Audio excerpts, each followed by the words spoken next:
أهلا بكم في أخبار الكوكب المصري.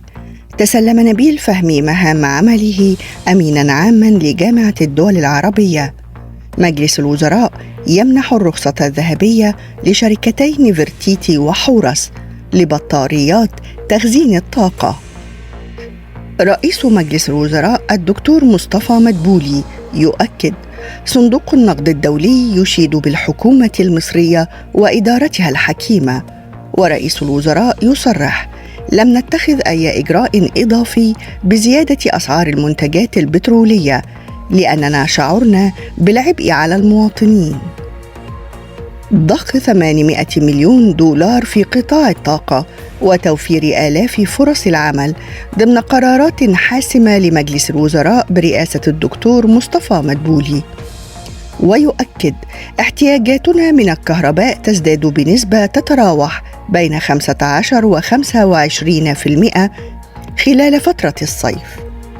وقال الدكتور مصطفى مدبولي إن التوصل إلى اتفاق على مستوى الخبراء مع صندوق النقد الدولي أبلغ دليل على أن الحكومة تسير على المسار الصحيح. رئيس الوزراء يبحث مع رئيس مجلس إدارة مجموعة موانئ دبي العالمية سبل تعزيز التعاون المشترك. وزير الخارجية يؤكد خلال اتصال هاتفي مع نظيره الإيطالي أهمية استمرار المفاوضات بين الولايات المتحدة وإيران. السبت افتتاح مقر القيادة الاستراتيجية للدولة المصرية بالعاصمة الإدارية الجديدة. وزير خارجية مصر وإيطاليا يشددان على أهمية ضمان حرية الملاحة في مضيق هرمز. بدء تشغيل خط البحر الأحمر السريع للحاويات الذي يربط بين مصر والأردن والسعودية. انخفضت العقود الآجلة لخام برنت بنسبة 1.89% لتستقر عند التسوية عند $71.57 للبرميل.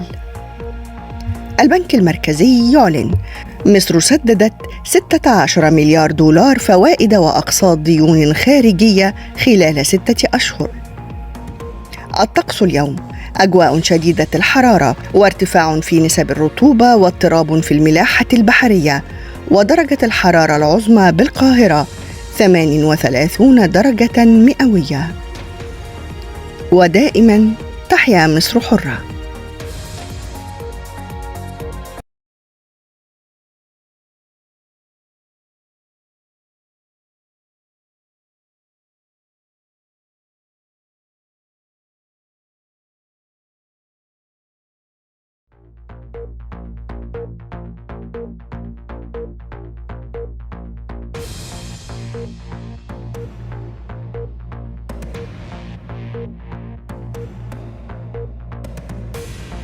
كانت هذه أهم أخبار الكوكب المصري.